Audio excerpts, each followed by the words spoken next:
Hi folks, welcome to Unit 6. This unit I revealed both Unit 6 and Unit 7 for you, and I'll have a separate video for the Unit 7 overview. We're focusing on the same concept, hierarchy, but we are also going to do a couple separate um, exercises. So I figured I'd split them out, and there's a couple different things that are expected, and then you can work on them at your leisure through the 4th of July weekend for Unit 7. The 4th of July week, I should say, because it falls right in the middle on a Wednesday. So I figured I might as well reveal that for you. Those of you who are going away, going up north or something, or going camping, it's a good idea, to maybe get that done beforehand, or if you want to do it early, that would be great. So we're going to start with Unit 6. This is the Unit 6 overview, and we're going to be diving into hierarchy, talking about how you invest in scale, positioning, formatting, all to emphasize different points of hierarchy.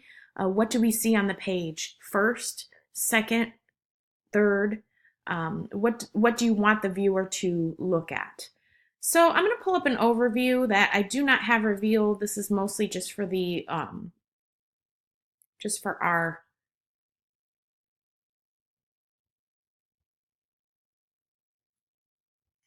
importance today. But here is one layout. It's a menu.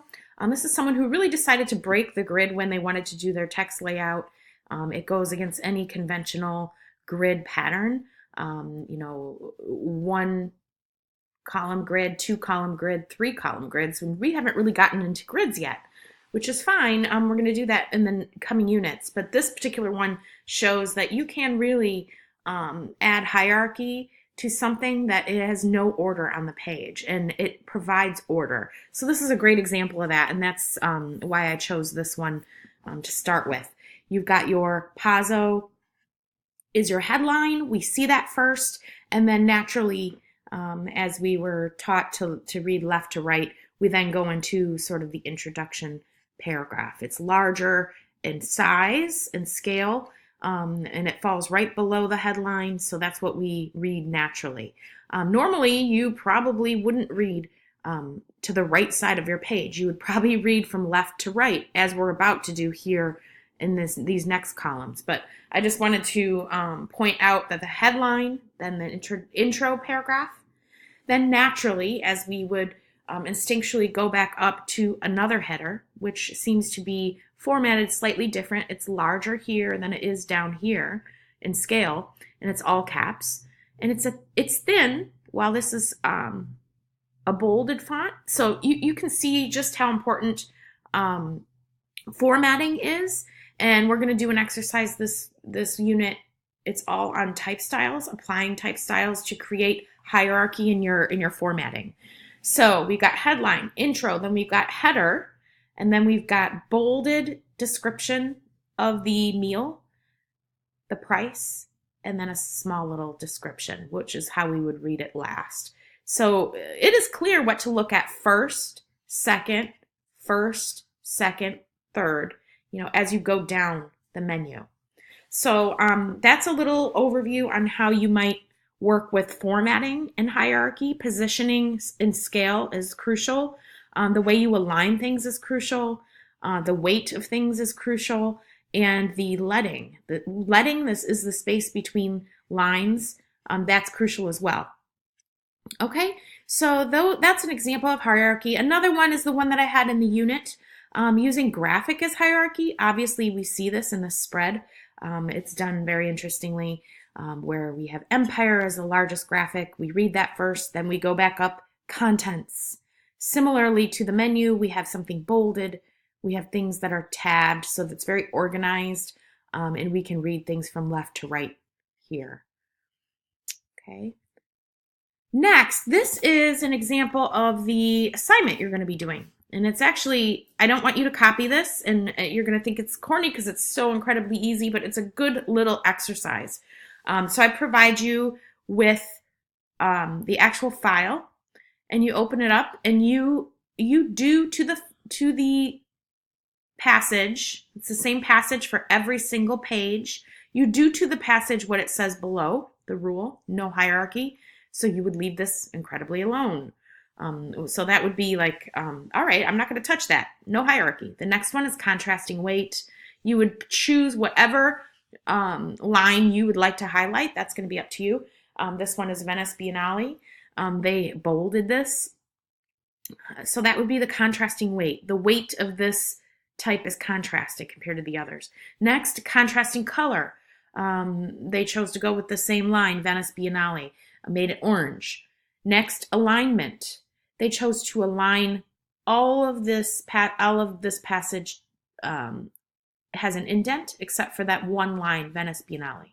Again, I don't want you to copy this. I'd like to see that you could do your own. But really, it is that simple of an exercise. But it really does help you kind of zone in and pay attention to how you might set something apart in the hierarchical order. So next would be spatial intervals. Just giving it a little bit of a space, double space, or an extra return space between Venice Biennale and the lines above and below. Spatial intervals. Uppercase and spatial intervals. We've got all uppercase here, Venice Biennale, and then you've got both that uppercase formatting as well as some spacing. So we're getting into more than one command here. The next is weight, color, space, and alignment. We've got that weight, it's bolded. Color, it's orange. Space, it's got the spaces between the lines. And alignment, it's set apart, where these are all tabbed or indented inward. Next is scale, space, and alignment. So we've got scale, we've got spacing in there, and we have the alignment going. And then lastly, we have italic, scale, color, and alignment. Italic up top. Scale is still large. Color, it's orange. And then alignment, these are tabbed inward, indented inward. So I hope that helps you as you work on this week's exercise. That is the requirement for this week, exercise-wise. Next week, we're going to get into a little bit more intense practice with you being able to go out on your own and find an image and find some text and then some texture. We'll worry about that in the next video, which I should have posted before the end of this week. Okay, get back to our unit, which will be right here. All right, so for your instructions, you've got your textbook link here. I'm going to have the video up here. Here are your instructions. We want to understand hierarchy. Read that within your textbook. Understand that without hierarchy, an audience may not understand the order of importance of the elements in a specific design.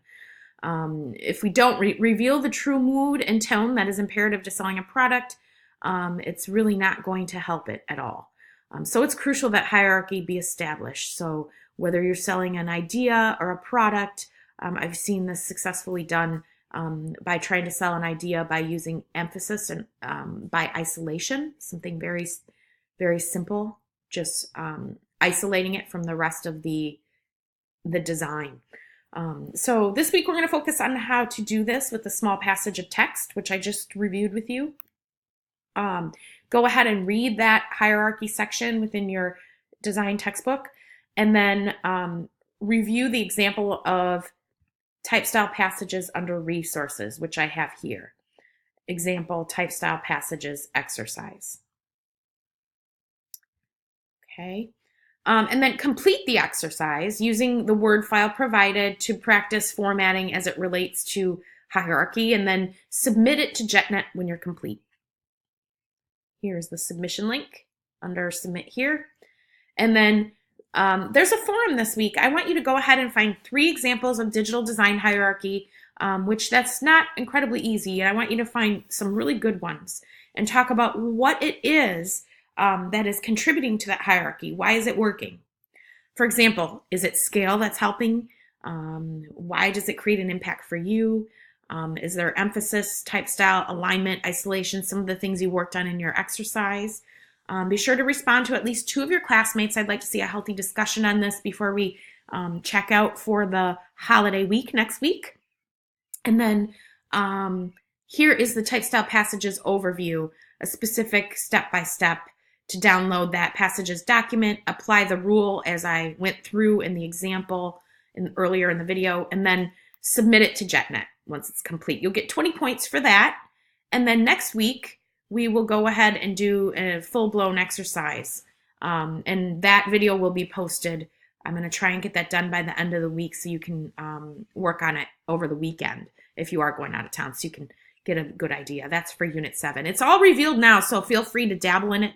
But I want to get more specific with you on just showing you what to do for these 3. These are 3 different artboards, and I'll explain all that later. This is for an overview of Unit 6, and if you have questions, let me know. Have a great and productive week, and I'll see you in the next unit overview.